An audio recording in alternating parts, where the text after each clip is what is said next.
Well, welcome everybody to ICUJP, our Friday morning um, little get together we have every Friday at 7:30.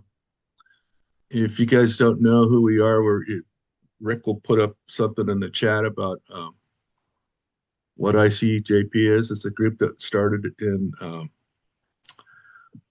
Los Angeles after 9/11.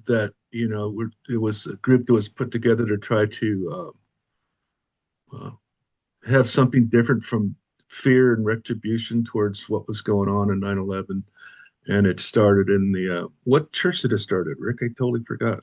Emmanuel Yeah, Presbyterian Church in Emmanuel Los Presbyterian Angeles. Church.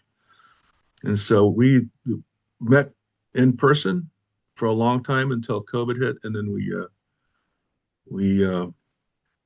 went to Zoom, and that's how I got involved. Even though I was born and raised in Los Angeles, I moved up to Santa Cruz to hook up with ICUJP, which is um, it's been fun ever since. But you can see in the chat the link tree that we have.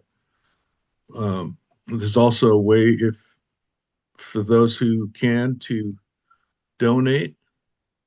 If you go on the website, you can see how there's ways to donate. We can use the funds to keep this going, so we can keep spreading the word of um, that we did every Friday morning. The first time I heard you, Gail, was at a NAACP rally in Santa Cruz. Uh, I'm the guy that always works the barricades, and then I come and I heard the speakers, and I heard you speak, and it was fabulous. You had the whole place. I felt very what's the word? Very psyched up. You had us going. But when I heard you talk about Prop 50, I said we have to get somebody to talk about Prop 50 because it's a really important, um, probably one of the most important bills I can remember in California. That we have to, make a stance right now. And and so when I was listening to you talk about that, it's like it really hit home with me that this is something that our democracy is like going down the tubes really fast. And so I was really excited that you said yes. And I have a little brief bio of you. Assemblymember Gail Pellerin is elected to the California State Assembly in November of 2022 to the present in District 28 Assembly District. Assemblymember Pellerin served as a chief elections official in Santa Cruz County from 1993 until her retirement in December of 2020. Gail has served as president of the California Association of Clerks and Election Officials from 2010 to 2012, and as co-chair of the Secretary of State of Voting Assembly Advisory Committee. Gail has a BS in journalism from Cal Poly San Luis Obispo. Before her experience in public service, Gail worked as a campaign assistant to political campaigns, a newspaper reporter, and a photographer, and a community college instructor. I got that off your website. Excellent. Which I thought was really cool. And there's some things that you worked on I thought I wanted to give a shout out because I've been in, I think you worked in the California Overdose Prevention and Harm Reduction. Did you work on that one too? I worked in Santa Cruz Yeah, but for the Community Prevention Partners.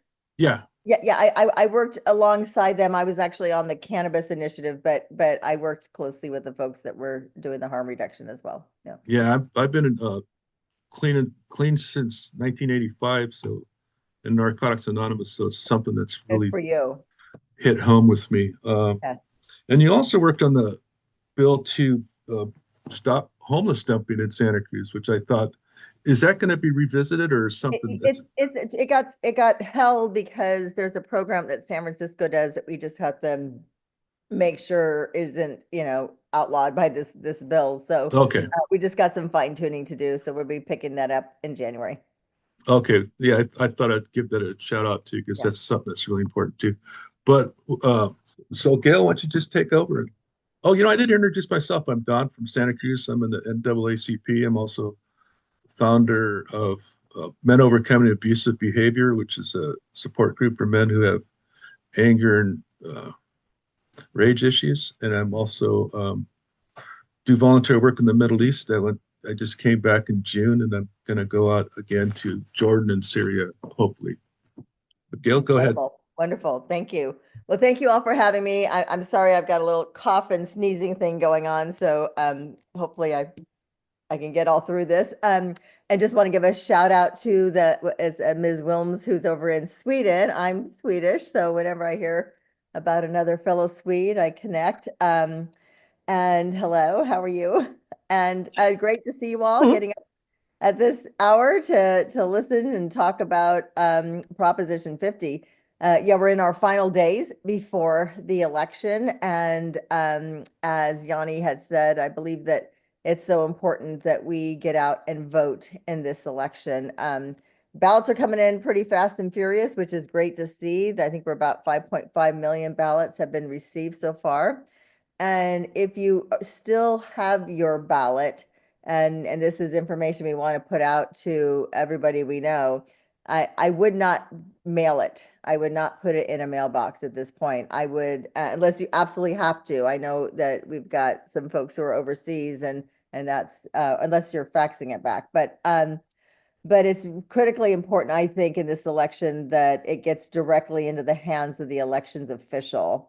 There are some counties that are experiencing a change in how their mail is handled and processed. So it's going out further, and they're already telling people that if they drop that ballot in the mailbox on November 4th, it will not get postmarked, and therefore it will be challenged and will not be able to be counted. So we really want to encourage people to make sure that that they drop that ballot off at a ballot drop box that's controlled by the county or a vote center to make sure it gets in the right hands. The other thing that I'm worried about is that even though California law allows for a ballot that's postmarked on or before November 4th and received I think it's 70s after the election, that it can be qualified and counted.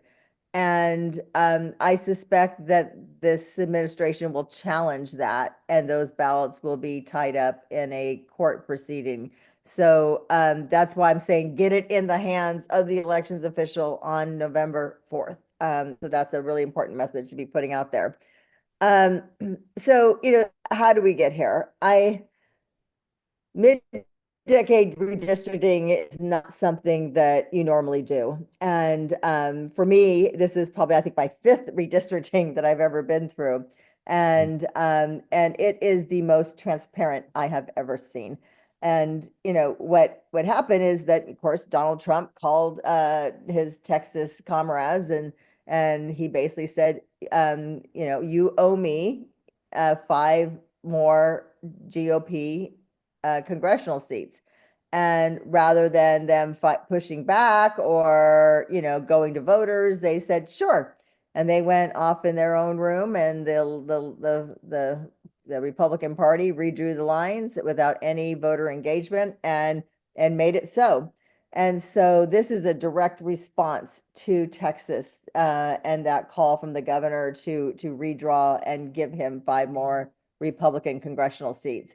So this isn't something that we wanted to do. It wasn't something we were planning to do. I certainly, my life's been in an upheaval since all this has happened. We scrambled to get the legislation passed. And as a former elections official and chair of the elections committee, I was very much involved. I happened to have the ACA that was in the perfect position to be gutted and amended to be the vehicle to call this election. And then that bill was, of course, was authored by our speaker, Robert Rivas, and Pro Tem McGuire. And so this is a constitutional amendment that's on the ballot. And it is something that we're asking voters. Do you want to fight back by redrawing the district lines for the congressional seats temporarily? This is not something that's going to be, it's just for until 2030. And using the Voting Rights Act. And we've actually heard from some of the independent commissioners that these maps are better than the maps that they were, that they submitted. But we're using the Voting Rights Act, and we also are using political party registration. And that's something, and that's the difference between how redistricting is usually done and how it was done this time. But we also looked at the issues of compactness and geography, and the folks that were doing the maps went through hours and hours of testimony that was submitted to the Independent Redistricting Commission, and really, I think, did an excellent job maintaining those geographic continuities to do with the compactness. And yes, they looked at political party registration and have been able to carve out 5 seats that are now leaning more Democrat than Republican. And those 5 seats are California District 1, that's currently Doug LaMalfa; California District 3, Kevin Kiley; the 22nd, David Valadao; the 41st, Ken Calvert; and the 48th, Daryl Issa. So those are the 5. And the lines that the maps that have been posted out now for several months and are in our voter guides, 76% of the lines are the original lines that the Independent Redistricting Commission drew. So we're tweaking about 24% of those.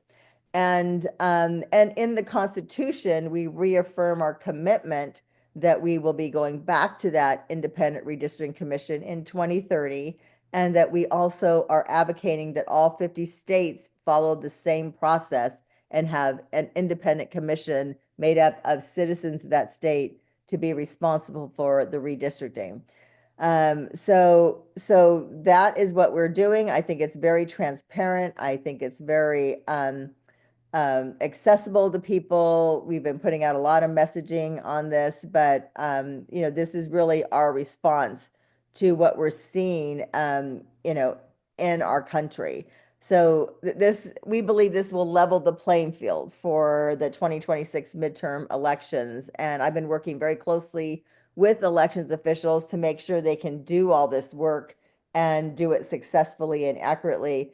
And they have been able to do that because a lot of them who do have significant changes are already doing the work to change their maps in a separate file in their system, preparing for when hopefully this passes, and then that a lot of work has already been done. So they are miracle workers because they're conducting a special election that they weren't planning on.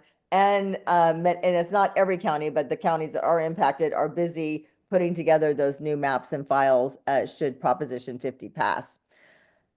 So, and again, this commits to the fair redistricting, that Independent Redistricting Commission. It puts the power in the hands of the people. So this isn't some backroom deal that we went off to do. This is really up to the voters in the state of California, whether they want to take this action. And again, I said that this was a tough thing for me to come to because, mid-decade redistricting is something that's really only done when there's an error and people are disenfranchised or there's a legal threat. And but our threat to California and our threat to our nation, you all are experiencing and seeing by the outrageous ICE raids in our community, the tariffs that are just, on again, off again, up, down, I mean, all over the map. The fact that the government is shut down for this incredible amount of time, and starting tomorrow, people who are on SNAP programs, people getting food, are no longer going to be able to get those resources. So our food banks are scrambling with the uptick in calls of desperation because, I know as a mother, if I can't feed my children, I will do whatever it takes to feed my children. And so we're seeing a swelling of support from communities and food banks and businesses that are stepping up, but it's the government that needs to provide this safety net. And it's just absolutely appalling and evil that food is being stripped from our most poor people and children and veterans. So, and then of course we could talk about the HR1 and the healthcare gaps and the amount of people that are going to lose their healthcare or have it so expensive they can no longer afford it, is just, again, just such an evil act that I can't believe that we're, actually having to navigate these extraordinary difficult times, because we clearly are no longer governing in a democracy. And yes, it would be lovely to be able to navigate through these changes and work on legislation that that reflect our principles and values, but we are in an emergency situation. This is an existential election that if Prop 50 does not pass, it is basically a welcome invitation to Trump to come into California and continue to implement the policies that he has and continue to uplift the billionaires and pad their pockets and hurt our infrastructure, hurt our climate, hurt our people. So it is just a critical election, I think, for us to get out and vote. So I talk about it everywhere I go. If I'm in an elevator with people, I'm like, hey, have you voted yet? Have you made a plan to vote? And just, the importance of this election. And so again, the maps will expire in 2030 and, and then the new independent redistricting commission will take effect. And, I really feel like we talked about, this is an action to defend our democracy. And I am getting many calls and emails to our office, prior to this saying, what are you doing? What are you doing to fight back? And this is what we need to do. This is what we need to do in this urgent situation. And we've had so much support from, leaders in our party. We have members from the Independent Redistricting Commission supporting, of course, Gavin Newsom. President Barack Obama has been out on ads that have been incredible. Senator Alex Padilla, Adam Schiff, of course, Nancy Pelosi's been out front on this. Our local representative, Zoe Lofgren, and Pete Aguiar, the chair of the California delegation, they have been so steadfast in their resolve to get this passed and have just dedicated countless hours. And of course, Planned Parenthood, the NAACP, veterans, teachers, nurses, everyone is coming out in support of this. So it is, this is our moment. This is what we need to do to tell this authoritarian fascist government that California is not going their direction, and we will stand up and we will make sure our voice is loud and proud, and we're going to elect more people in Congress that will make that so. And now we've heard about the call from the U.S. Department of Justice to send monitors to monitor our voting locations, and they're targeting 5 counties in California. So it's Los Angeles, Orange, Kern, Fresno, and Riverside. And these federal monitors are being deployed because the Republican Party has requested it, citing irregularities in previous elections. But, this is not a federal election. This is a state-only election. So our Secretary of State, Dr. Shirley Weber, has been pushing back on this. There's no federal offices on the ballot, no federal question. Our Attorney General Rob Bonta, who has been absolutely stellar since Trump took office in fighting and throwing a lawsuit after lawsuit after lawsuit on every overstep he's taking, and he's taking many, as we all know. And he too will be deploying state observers to polling locations. And our Democratic Party is also putting together a hotline, and they've got a whole bank of lawyers that are on call, and they're going to be very aggressive in making sure that people are not prevented from voting and that they are not intimidated from showing up and making their voice heard. So that is absolutely critically important. And then, we're also sort of tracking what's happening in the nation as far as what other states are doing besides Texas. Missouri lawmakers enacted a new map to increase the chances of Republicans winning an extra congressional seats. There's been a lawsuit filed on that one. North Carolina has a new congressional redistricting plan, which was passed by the legislature just in October, and the governor has no veto power over redistricting, so the plan's final. Indiana, we've got Governor Mike Braun announced a special session for November 2025 to consider redrawing states' congressional boundaries. So we'll see what's happening in Indiana. Ohio, the state constitution requires new House districts before the 2026 election. So they are doing that work as required, but we're also monitoring that to make sure that that is done correctly. And a judge in Utah struck down their state's post-2020 map, and the legislature passed a new one in 2025. just this last month, or this month, October, and it's awaiting judicial review. And then, of course, California, we're fighting back to gain 5. Virginia, Democrats have begun the process to redraw congressional maps to potentially secure 2 or 3 more seats.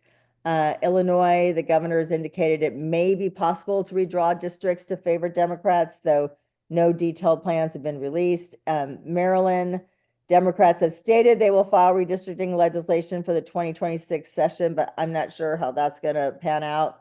And then Democrats and New York have introduced legislation to allow for a mid-decade redistricting.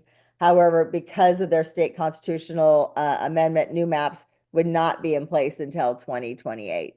So everyone's forward thinking and not just focusing on 2026, but looking at this as a tool that can be used to continue to fight back during the remainder of this administration, which in my view cannot come soon enough.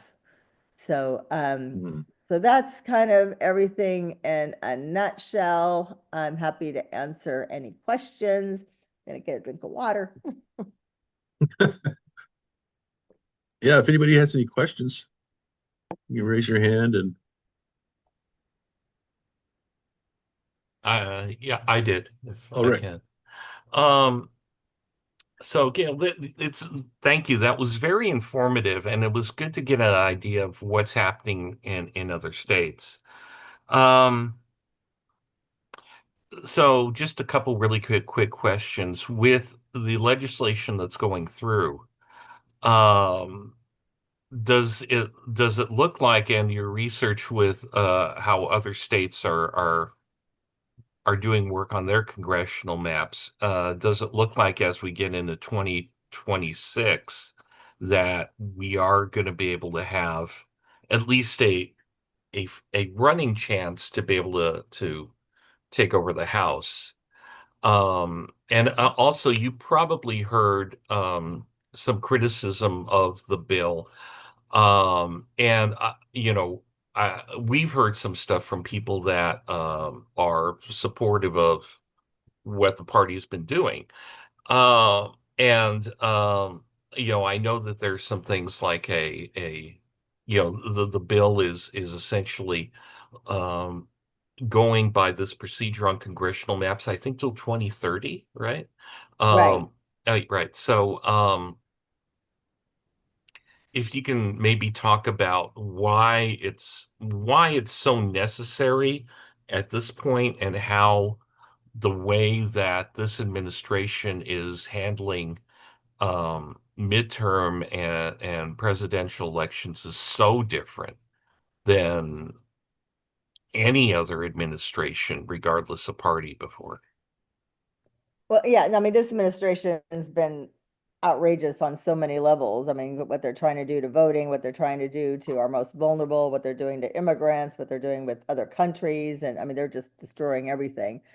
So, this is a necessary response because we are in an emergency situation. We don't have the gift of time to be able to try to find other ways to address the crises that we're seeing in our state. We have people disappearing today as we speak. We have people that are being picked up without due process. Tomorrow, we're going to have people hungry.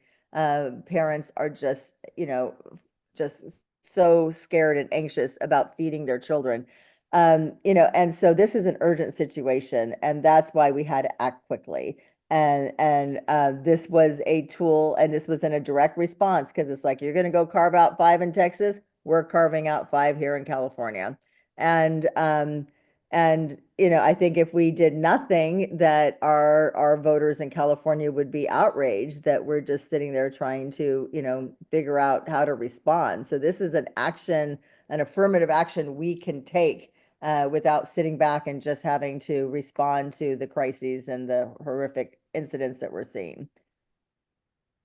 I equated it to like, I'm not a violent person, but if somebody broke into my home and attacked my children, attacked me, you're damn right, I could grab that kitchen knife and I could stab them in the heart.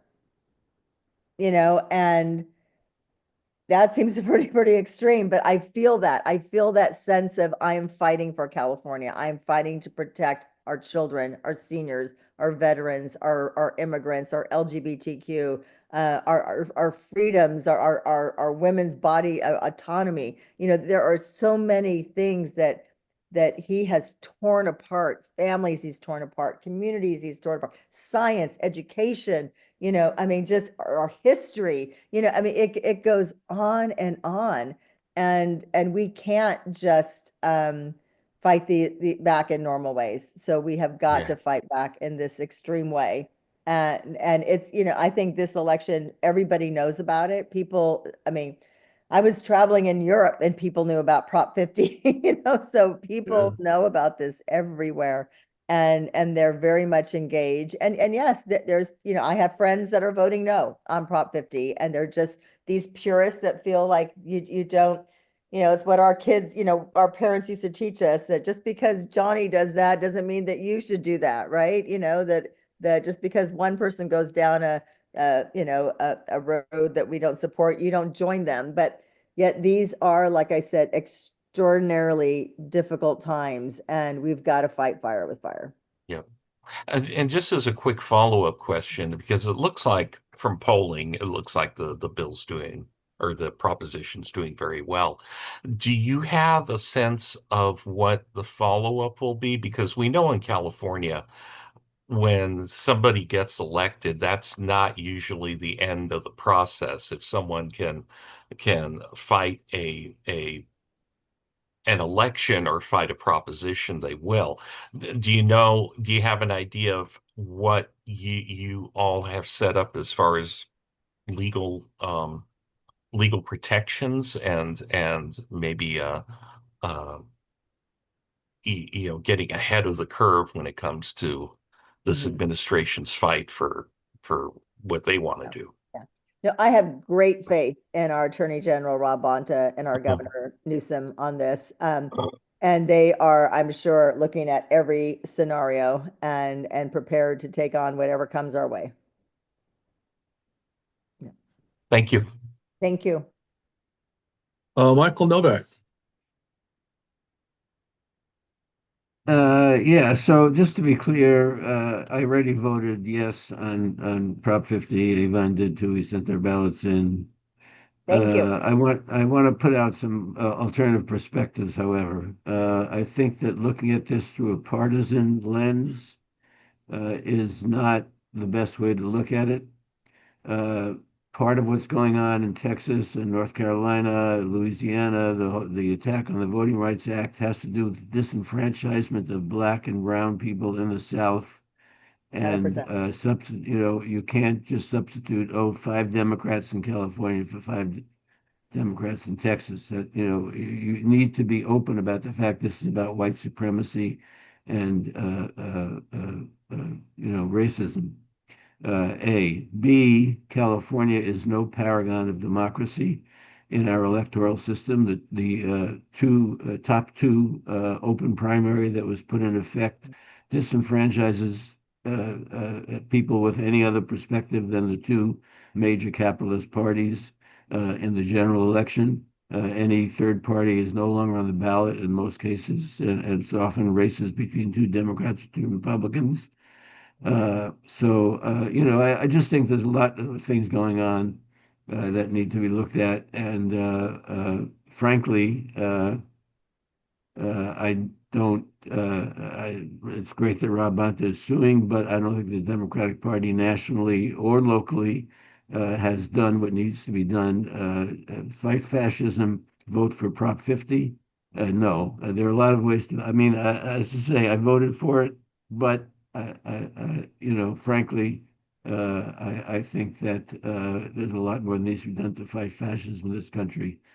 So I'll just leave it at that. I'm not trying to, you know, drop a stink bomb in this discussion, but I think that you know, it's so far from the level of responses needed.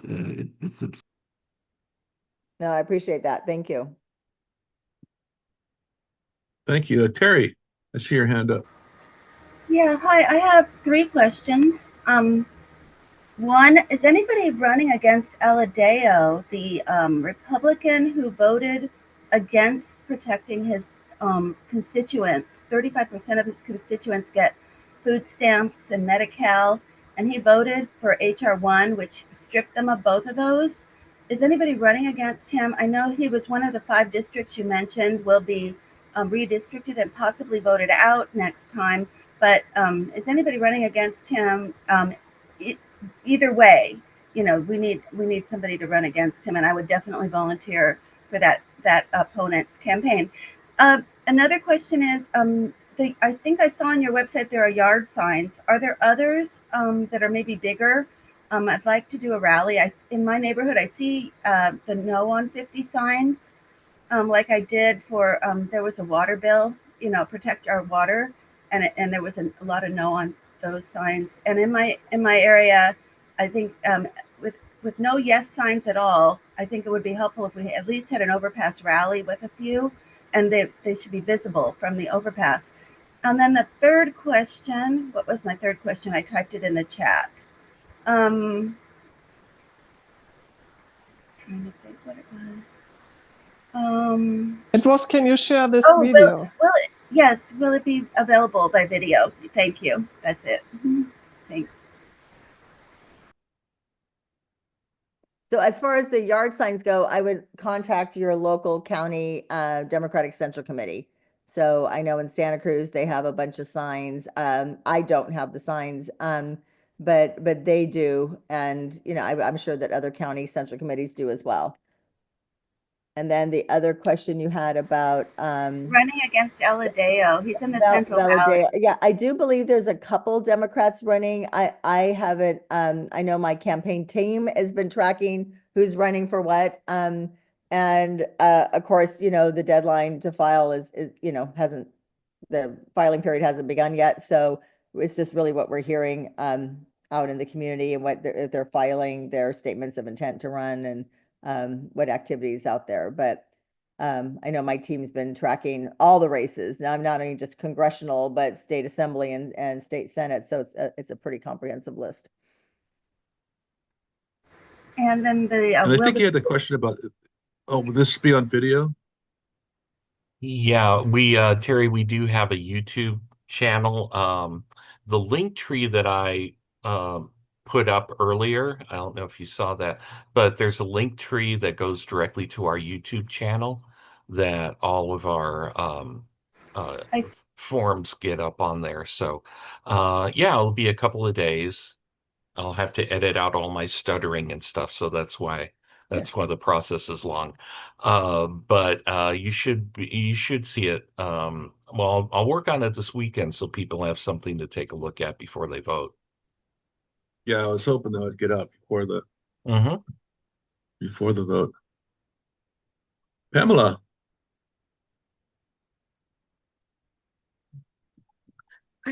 I thank you. Thank you for all your good work.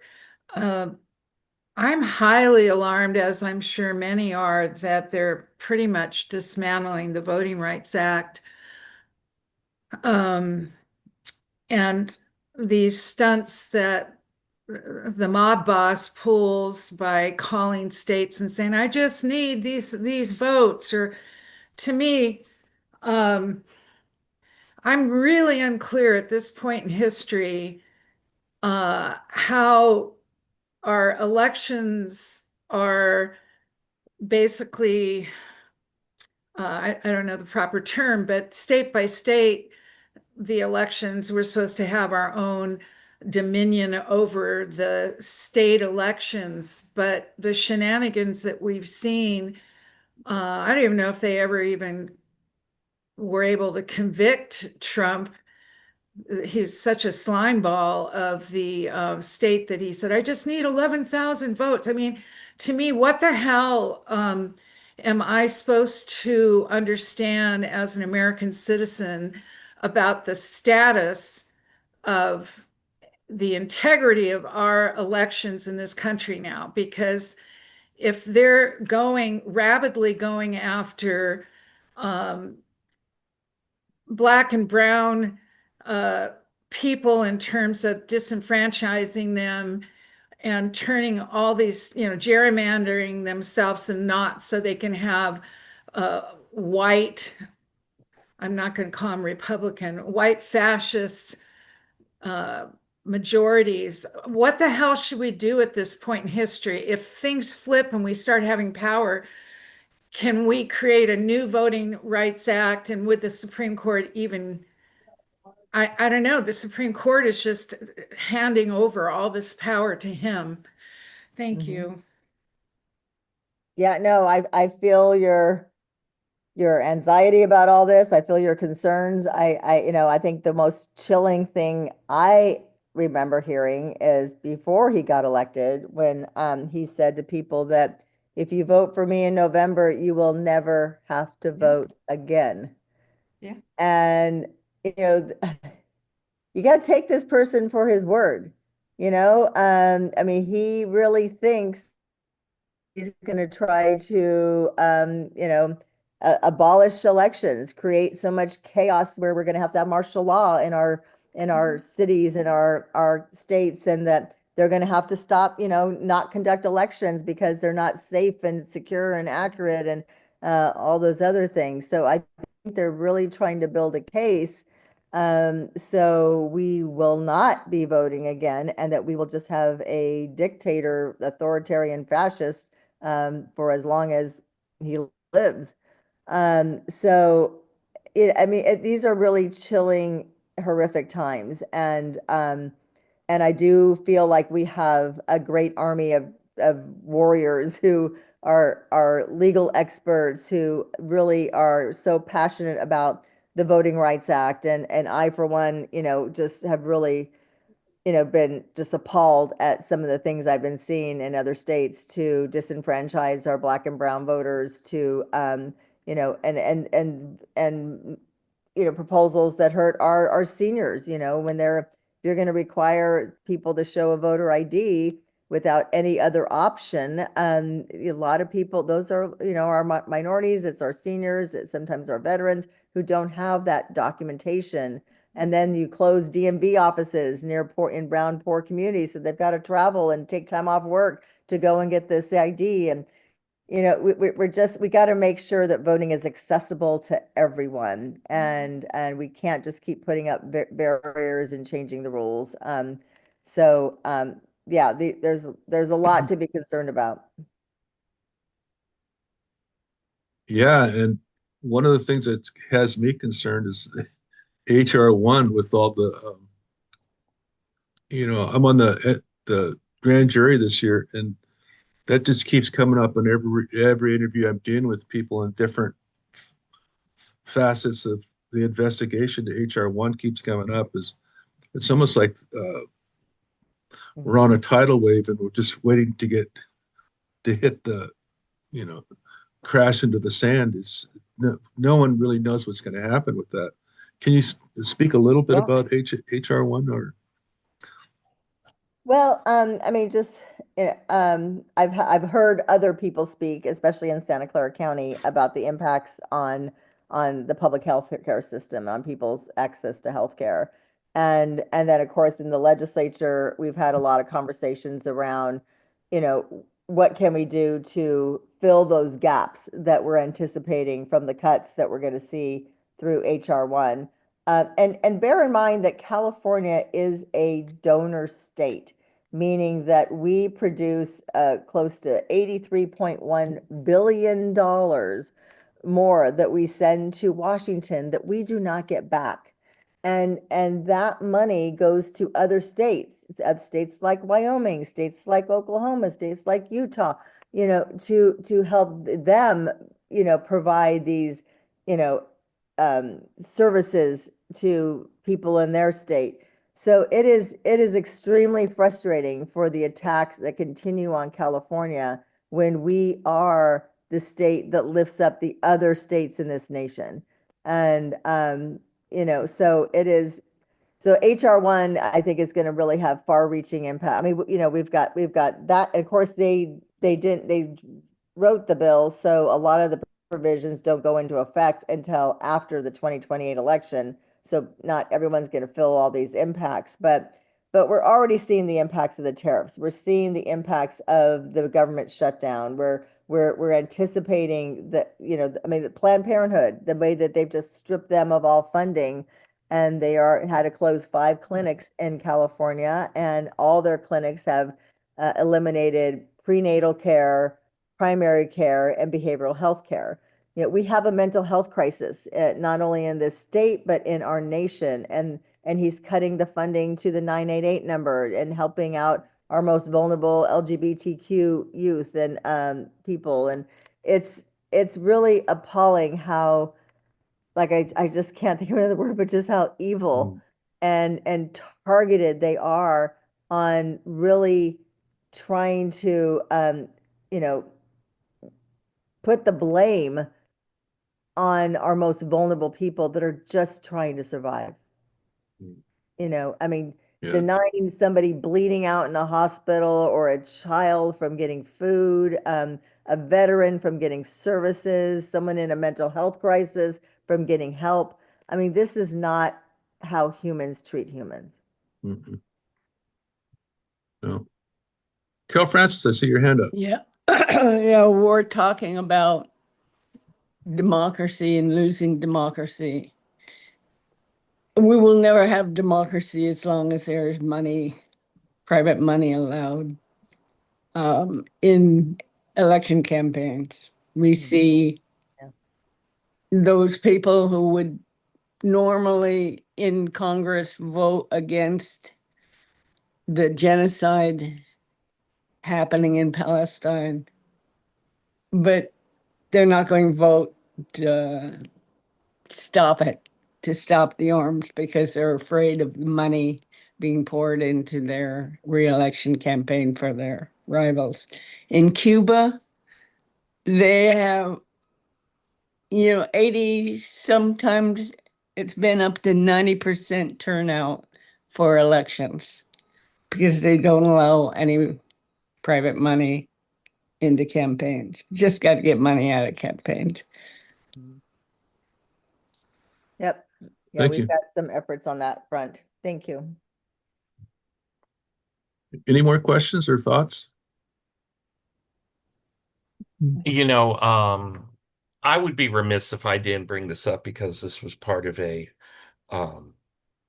thread that was going through ICUJP's board. But some people wanted to get some clarification on what on how you came to your vote on AB 715. And because a lot of the people in our organization see it as a way to stifle speech, and speaking of this administration, is looking at it as a way to uh, counteract a narrative that is counter to A, reality, B, the political climate internationally. So do you have any comments that you'd like to make about that, and maybe clarify how you came to your decision on that? Sure, sure. First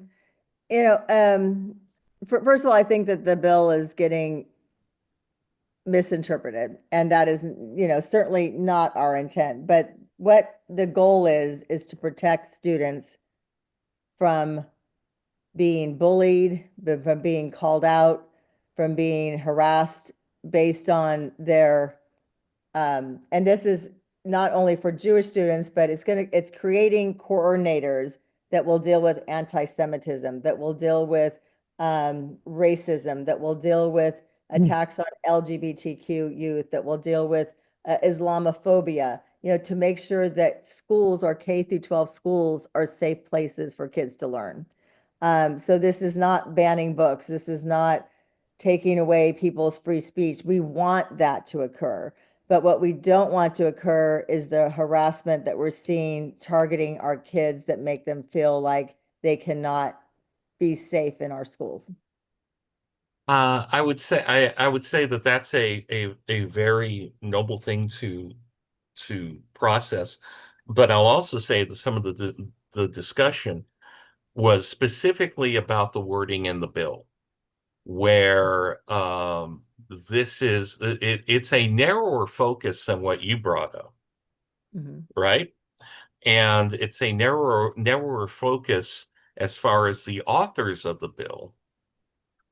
And it seems like it's a narrower focus than what the intention of the bill is. So if there is, do you know, since this bill passed, is there any effort to broaden the reach of it in order to protect the LGBTQ A plus community, or uh, you know, for example, or teachers that are talking about the present day actions that are happening in places like Palestine and Gaza, Absolutely. because Yeah. those were not addressed in the bill as it stands. And I think the monitors that you guys are talking about does not address that. So is this something that those protections, are you spearheading amendments to this bill, or how do you envision that happening going forward? So we did work closely with the Jewish, Black, Latino AAPI caucus. The bill passed overwhelmingly with bipartisan support, signed into law. It had the companion bill that set up the other coordinators, and yes, there was a commitment, I believe. I didn't author the bill, so I wasn't in all the committee hearings, but I do believe I heard in one of the committee hearings that the authors of the bill have agreed to continue to work on amendments to make the bill, to make the law even better and to make sure that our kids are protected. All right, yeah, because I Thank you. think that's something that our board and other people that follow ICJP would be very interested Yeah, in. yeah. So that commitment was made and it's on the record, and so that work is happening, I believe. Yes. Mhm. Terry, I see your hand up again. Yeah, I just want to tag on what Rick said. Thank you for bringing that up, Rick. I didn't know that she had voted for that bill. There was before that bill, there was already um, a bill for teaching inclusion and more equity. And I'm not sure of the exact word, but it was more equitable for Palestinians, the previous bill.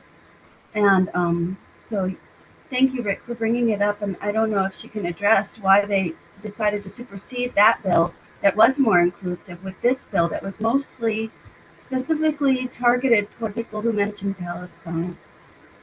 It actually makes it illegal for a teacher to mention Palestine in a classroom. I didn't catch all that, but we have thousands of bills that come through. I'm not sure which bill you're referring to, but I'm happy to look into it if you want to email my office. Okay, and how would we do that? To email my office, I could put my contact in here. Hang on. Let me do that.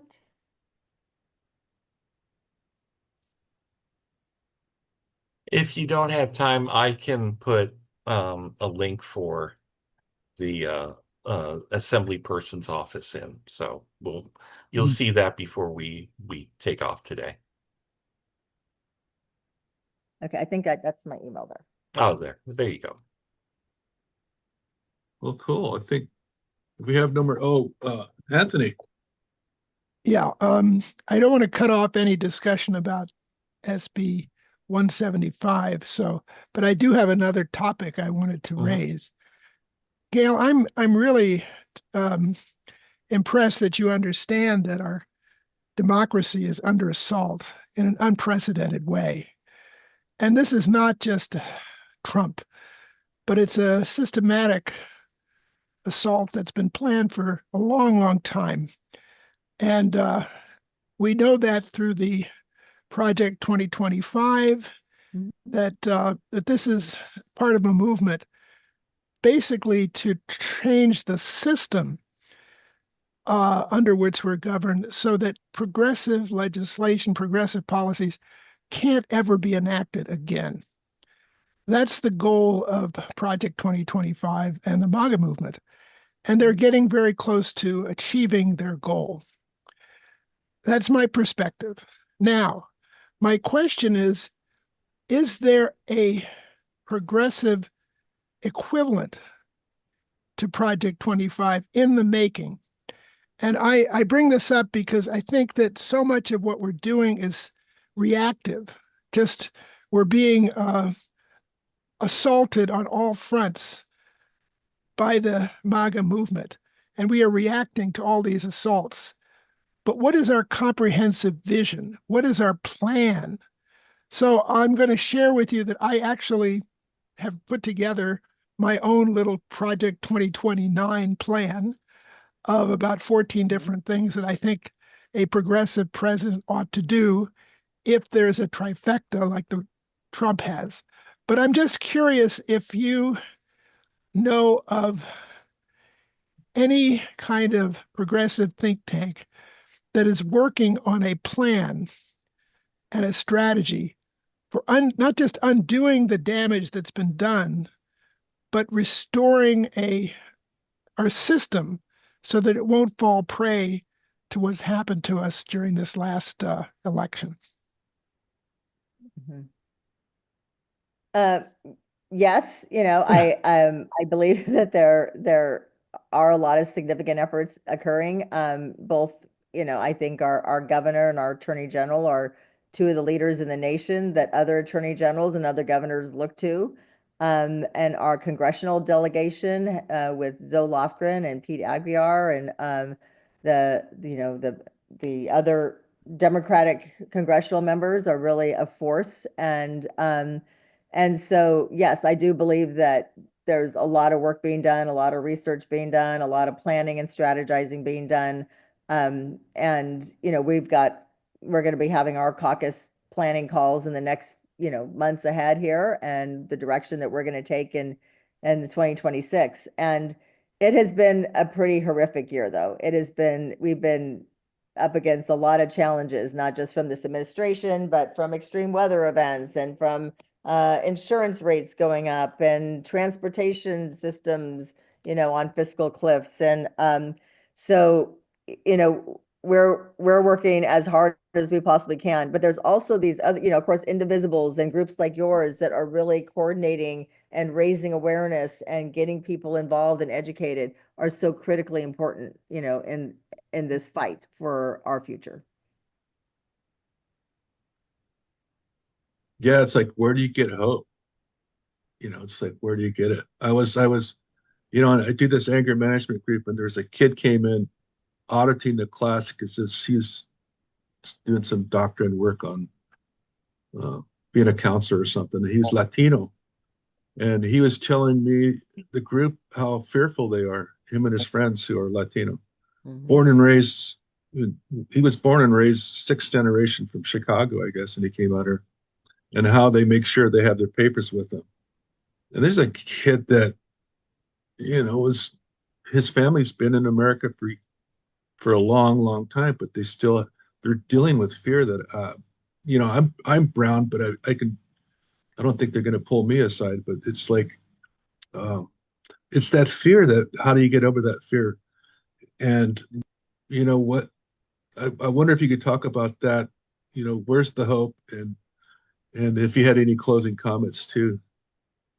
Well, I think that, I feel the fear. I see the fear. I hear from our constituents the fear, the anxiety, we've had people that have been detained and we've jumped into action and gotten them home. And, but I get hope every day because that's a decision I make, to get up in the morning and say that today I'm going to do good work and I'm going to meet good people doing good work. And you see the No Kings rally, which is the largest gathering of protesters ever. I mean, people are uniting on these issues. There's there's issues we might disagree on here and there, but the overall preservation of California and our values and our rights and our democracy and our commitment to caring for our most vulnerable, for having our independence, for protecting our planet, for pursuing climate protections, for lifting up our LGBTQ, our brown and black people, our veterans, I mean, this is what we all agree on. And so I'm really feeling hopeful when I see so many people taking to the streets, so many people coming up with their own creative ideas on how to keep the messaging alive and loud, and just taking hikes. Sometimes I see people painted rocks that just don't give up, keep fighting. I mean, there's just these beautiful things that I'm finding out in the world where people are writing postcards. I've got adult kids that haven't reestablished residency, so I still get their mail and the postcards they've been getting around the November 4th election because they hadn't voted yet. We're great to see that just everyday people doing their own work. I see hand done signs for yes on 50 because they couldn't find any, and driving around, that people are really taking their own independent action and looking for ways to do collective actions. Yeah, I was at the No Kings rally in Santa Cruz. There was 18,000 people, and it was like, Yes, it was. it was insane. I worked one of the corners because I help out on security, whatever they call us. But it was like with Amanda and all the people, there were so many people. My wife walked past me. I didn't even see her. Yeah, and also the number of people that are participating in the rapid response networks, to get the trainings and documenting what's happening in the community. And in Santa Cruz County, we have the welcoming network and the work that's being done with them. We have our diversity center and our NAACP. We have so many groups and organizations that are really rallying for this moment, for this time, and that gives me hope. Carol Francis, I see your hand up again. Yes, thank you. Since we have the time, I know this isn't about Prop 50, but since it was raised, the whole thing about 715, the reason it passed and got yes votes from the Black Caucus and the Brown Caucus and all the other ones is that the people in charge of the committees on funding said, if you don't vote for this, we won't fund your Black Studies program or your Chicano Studies program. I didn't hear any of that, no. I have heard that. And also, the whole reason that it's, this draconian thing about setting up a police force, a coordinator of to make sure that nobody says anything anti-Semitic, and not including anti-racism.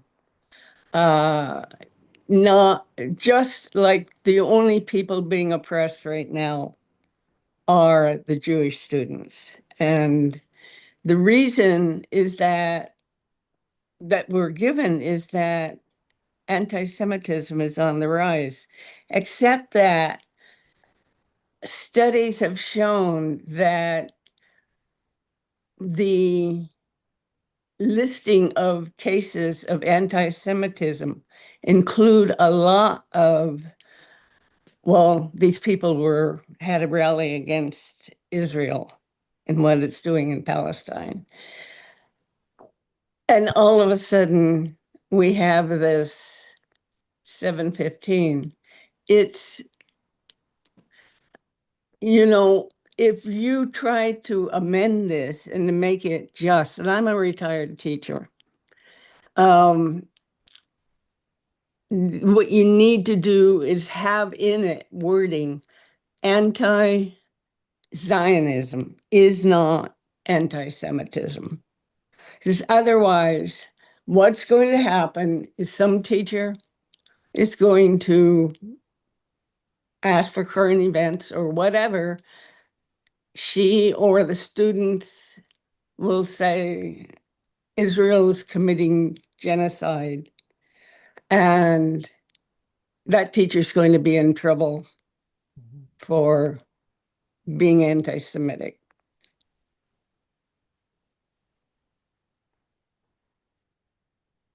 That's not what I believe the bill is going to do, and I'm just going to have to respectfully disagree with you. But I was really planning for this to be about Prop 50. Yeah, that's fine. So I mean, you're kind of taking me a little bit on another direction here that I'm not prepared to continue to have conversations on. Okay. No, that's cool. You've spent a lot of time with us this morning. I really appreciate it. Yeah.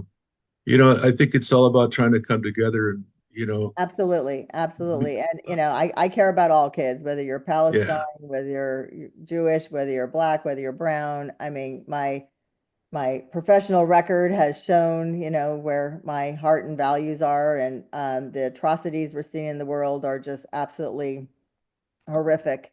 And but I believe that we got to be moving forward to yeah. making I recall being a Santa Cruz, I know your record because I don't know you personally, but I've seen you at so many events, and you did great work for not only Santa Cruz but for California. And just real briefly, then I'll let you go. I did it after October 7th. I talked to a good friend, Rabbi Paula. I don't know you know of her, but she invited me to synagogue is that what you call it? On Friday afternoon after it happened. And I didn't want to go because I'm an Arab with Palestinian background, but we both work for peace. We believe in dialogue.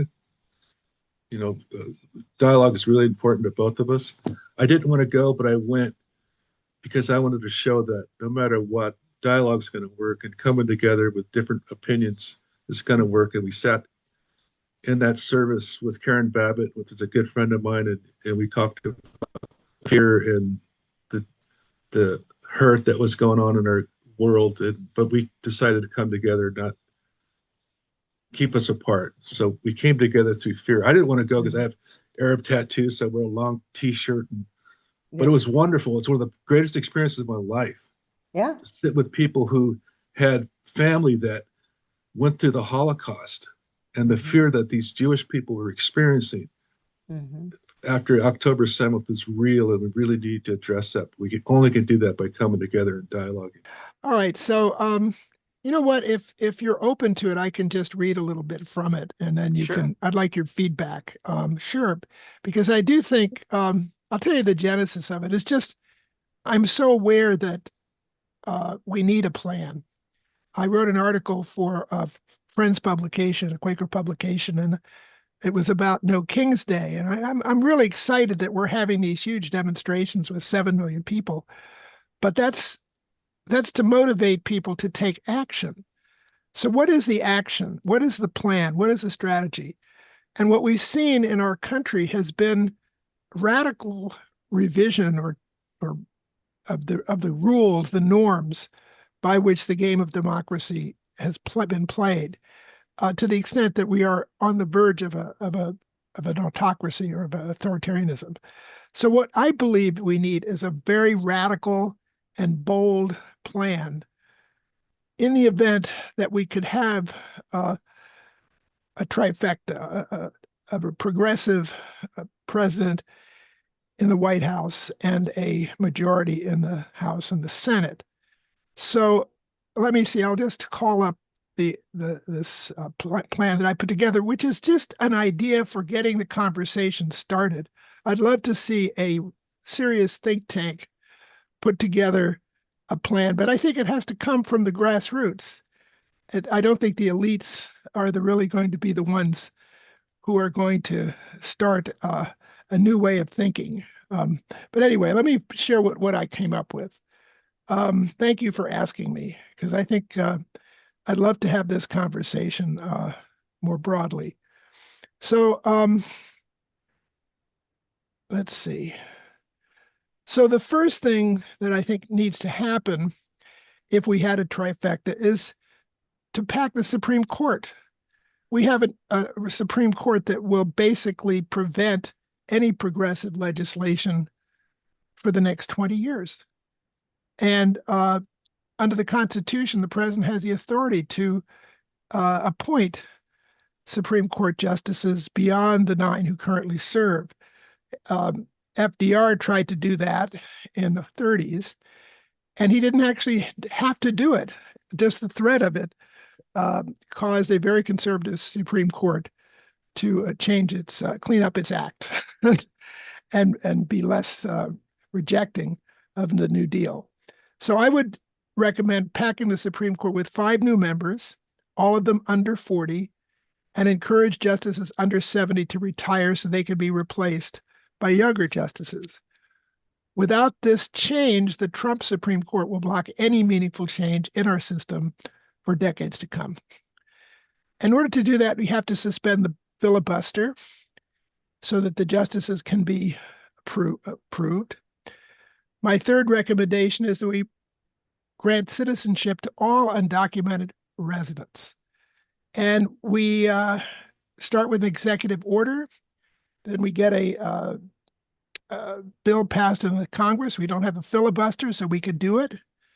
And anyone who's been here for 7 years with no record of violent crime should be made a citizen within 6 months and be able to vote. And they may pay some kind of fine to placate people who are concerned about illegal aliens, maybe a $1,000 fine or something. But the idea is to get people on the path to citizenship ASAP so they can vote in the midterm. I would call for universal nonpartisan redistricting. States must appoint nonpartisan bodies to redistrict in a nonpartisan manner to qualify for federal funds.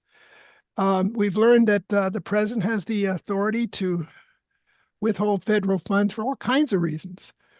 So if states don't redistrict with a nonpartisan redistricting plan, they simply won't get federal funds. The same for the Electoral College. We need to reform the Electoral College through proportional allocation based on popular vote in each state, rather than the winner-takes-all approach that we use today. And that winner-takes-all approach has meant that a small number of swing states determine the elections, and the rest of the country is basically irrelevant. So we need to change that. And again, it can be changed if we have a bold, radical president who will say, reform the Electoral College or you won't get federal funds. The new president should cut the military budget by at least 20% so that those funds could be used for universal health care. By the way, I would also change the national anthem.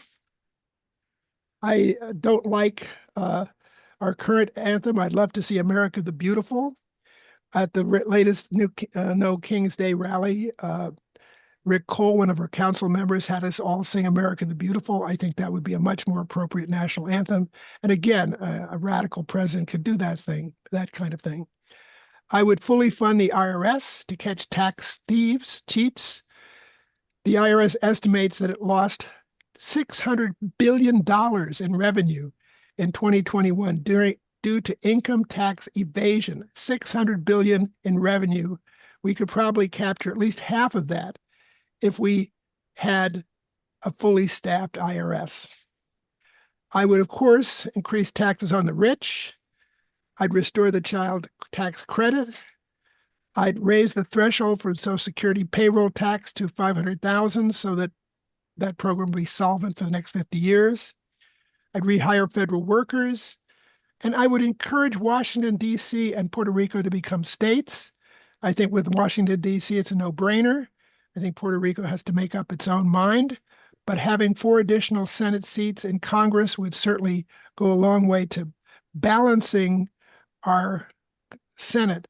So it really represents the country as a whole instead of giving priority to states like Nevada and Nebraska that have low population, but the same number of senators as California.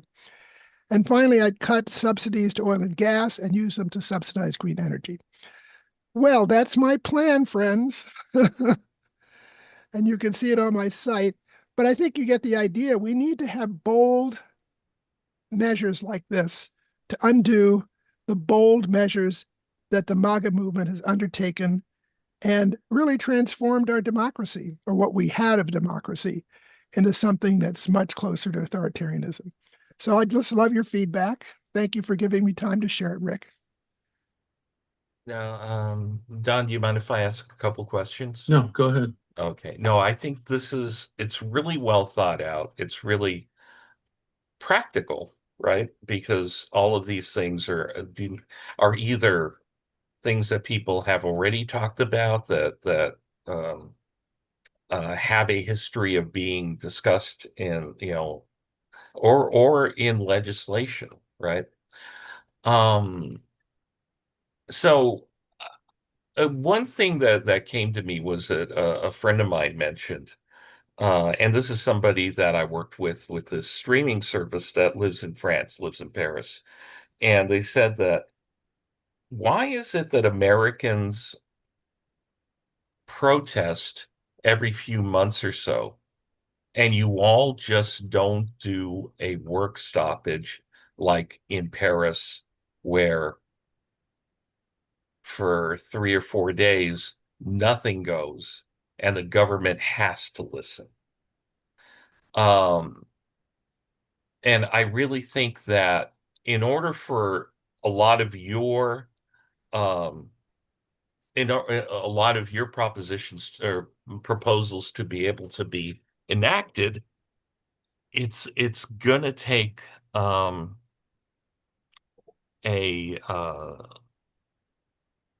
whatever your deity is a come to Jesus, Earth Mother, Allah, whatever it is, with the party that you think is going to respond the best, and tell them, and let them know that they're not in charge anymore.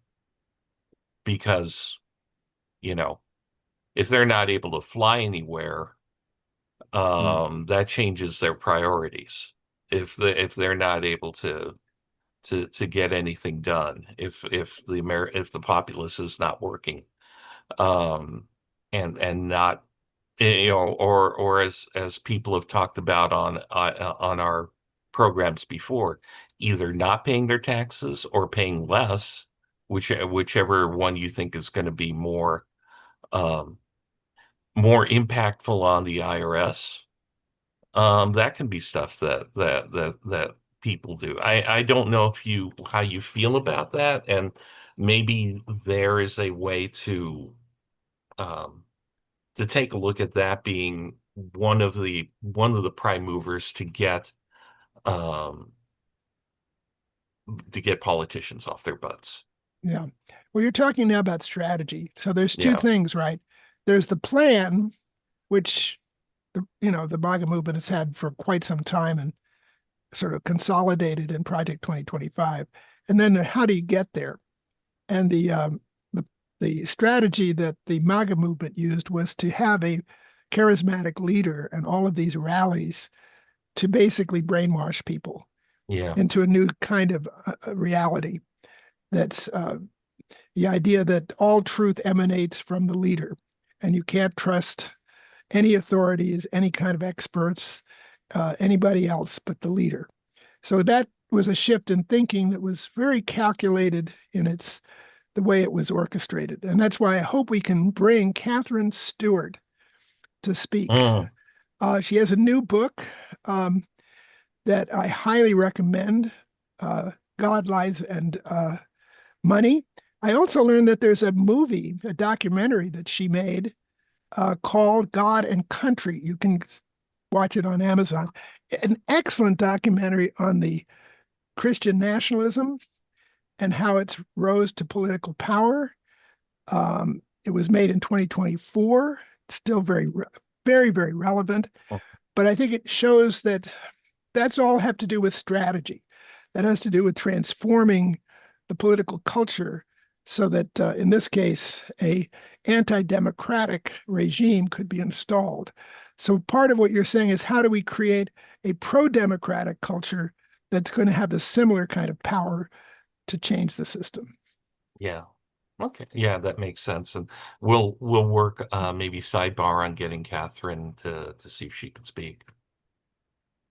Carol Francis. Yeah, really interesting. I love this, Anthony. How about getting money out of campaigns? Yeah. Private money out of campaigns and going for uh, voting changes, including the word for it. Well, anyway, Yeah. that's a really important thing. And you talk about why we don't shut down the country the way France does. And yeah, France call the teachers, well, the truckers or somebody will go out on strike, and all the other progressive unions go out and they have a general strike. That's illegal in the United States because it's Taft-Hartley. So recalling Taft-Hartley is a very important part because a union is not allowed to call a strike unless there's a violation of that particular industries on those workers. Whereas in other countries where they don't have Taft-Hartley, they can call a strike because their government or because they're against Israel and they want arms to stop going to Israel. Italy, my God, they're just the general strikes in Italy over Palestine and the blocking of arms passing through Italy is amazing, but it's illegal in the United States till we get rid of Taft-Hartley. I hear you. I wonder, though, if non-union workers are just not going to work, that wouldn't violate Taft-Hartley. Taft-Hartley only applies to union workers. And I think what Rick is talking about is a general work stoppage. Unions are only a tiny minority of workers in our country. And what Rick was talking about was having a significant percentage of people just not showing up for work to show their opposition to this regime. Yeah. I think that could be a good strategy. I think Yes. what you need to do is, again, we need our leadership like Martin Luther King and civil rights movement of people who can think strategically about what strategies are going to be the most effective at a given time. I'm not an expert in that. I don't, but I know that other people are. As far as campaign finance, totally, that's one of the items that I list. But without a different Supreme Court, that's not possible. Yeah. The current Supreme Court has basically capitulated to corporations and allowed unlimited money in the campaigns. That's why we need to pack the Supreme Court with justices who are going to have a different perspective, who are going to say that this kind of allowing of unlimited campaign contributions undermines the democracy and what the founders of our country intended. So we have to have a new Supreme Court in order to do what you're suggesting, Carol Francis. And what you're suggesting is absolutely essential because otherwise we don't have a democracy, we have a plutocracy. In France and Italy and countries that have done these general strikes, the unions backing it makes a big difference because if you're going to have a general strike, it's good to have like all the people that came out for No Kings. Obviously, that wasn't a based in unions, but it really helps if the unions are able to call the strike along with, like you said, the people that aren't in unions. Yeah. I know when there were strikes going on in our area, we would call the hall and see if they were on the list, and we never got punished for not crossing a picket line as a union plumber. So we would not cross a picket line, and we never got in trouble. Maybe this is Santa Cruz, I don't know. Pamela. Okay, two things. I think we need to be careful with language. I think when you say pack the court, that is a different thing than saying we want a balanced court. If we have 6 ultra conservatives, let's balance the court by expanding the court, not pack. Second, Yeah. unions, when we go on strike, I was SEIU in the county of Santa Clara. We have protections. If you're a regular worker and says, the hell with it, I'm going on a general strike, I'm not going to work, you can get fired. Yeah. So I keep feeling like I'm hearing a lot of romantic ideas about a general strike. Yes, the Bay Area went on a general strike in 1934 and they kicked ass, but we have to have some strategies. And in my opinion, we have many options before we go on a general strike. And I think the house is on fire. We're in a horrible crisis. But I do feel that, we've been boycotting Tesla and Avelo, and we've had great success. We have many options in terms of boycotting companies or states, etc. I think there's a lot of strategies that can really put the squeeze on. That's all I have to say. Well, thank you for that. Cool. I really appreciate the language issue, and that's where we need a good think tank, Yes. to refine the language and to really create the talking points. This is a bare bones, but I think your point is very well taken. And again, as far as the strategy, it's got to be carefully worked out by people who can see the what impact different actions are going to have on the public and on the elected officials. I applaud what you're thinking. I think we absolutely need to have concrete strategies and a long-term plan.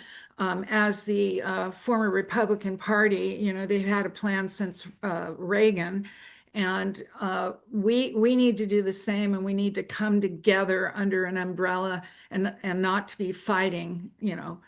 I'm more left than you, so I support what you're doing, and I think it's very important. Yeah. Who's the most radical person in the room? Okay, thank you. Well, that's easy. That's Carol Francis. No, but I think that you kind of hit on something too, where the right has been working on this since the Reagan era, and how they did it was they looked at their constituency, they made changes to how they communicate as the tools for communications changed. So they understood that things like podcasts and memes and TikTok and all of these things reach out to their constituencies. We have to keep that in mind when it comes to folks that we want to talk to about this as well. I'm sorry, Pamela.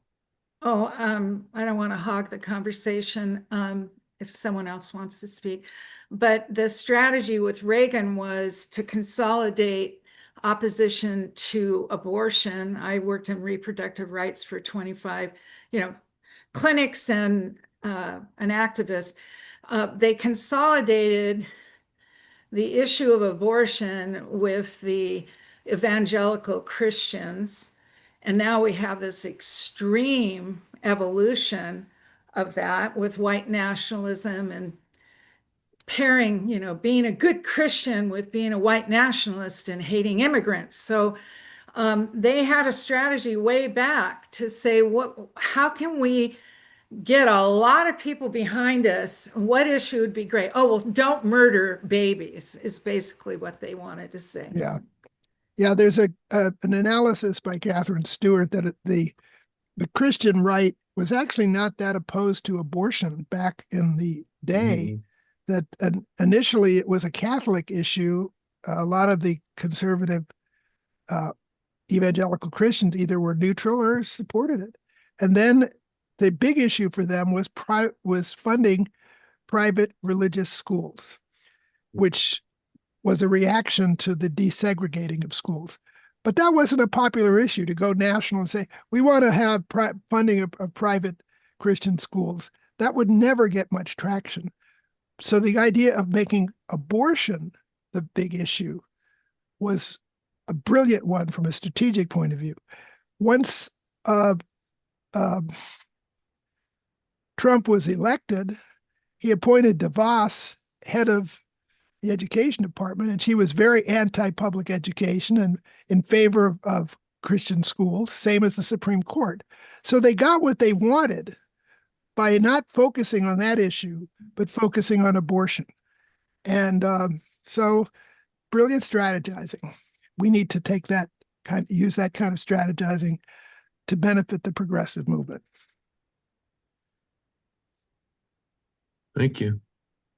I mean, speaking as a Christian in the big 6,000, 7,000 congregation, there's a lot of pushback on Christian nationalism in our church, but, we're pretty, Santa Cruz, it's, we're really don't like when, we have our people of color being pulled off the streets and, like you said, SNAP, we really put a big effort into building up our food banks when this bill passed. That's just our church and a lot of, we have a store that's a costume store in Santa Cruz that's took half the store and made it a food bank until all this gets taken care of. We just got to be proactive and help each other instead of, but I totally get that. I'm a big advocate of anti-Christian nationalism because it's just perverts. It takes Jesus and makes him a pawn. And, that's not the way Jesus, being a Quaker, you know what I'm talking about. Yep. Yeah. Jesus came to comfort the afflicted and to afflict the comforted, It's like, yeah, we're not that way anymore. Terry. Oh, I just wanted to say there's a song by Cindy Lee Berryhill. When did Jesus become a Republican? It's kind of, it does a humorous take on that. So you might want to look for that. Cindy Lee Berryhill. I love Yeah. Cindy Lee. She's great. Rick, you want to take us out? Sure. So, I wanted to see if we can go out into the real world with something that maybe I found it very comforting. And this is a poem by Wisława Szymborska, who is a poet from Poland, Nobel Prize winner a few years ago. And it's called Psalm. How leaky are the borders of man-made states? How many clouds float over them scot-free, and how much desert wind shifts from country to country? How many mountain pebbles roll into foreign turf in provocative leaps? Need I cite each and every bird as it flies or alights, as now on the lowered gate? Even if it be a sparrow, its tail is broad, though its beak is still home. As if that weren't enough, it keeps fidgeting. Out of countless insects, I will single out the ant, who between the guard's left and right boots feels unobliged to answer questions of origin and destination. If only this whole mess could be seen at once in detail on every continent. Isn't that a privet on the opposite bank smuggling its 100,000th leaf across the river? Who else but the squid, brazenly long-armed, would violate the sacred territorial waters? How can we speak of any semblance of order when we can't rearrange the stars to know which one shines for whom? Not to mention the reprehensible spreading of fog, or the dusting of the steppe over its entire range as though it weren't split in two, or voices carried over accommodating airwaves, summoning squeals and suggestive gurgles. Only what's human can be truly alien. The rest is mixed forests, undermining moles, and wind. So I appreciate you letting me read that. Yeah, it was really good. She was one of my favorites. Thank you. That was beautiful.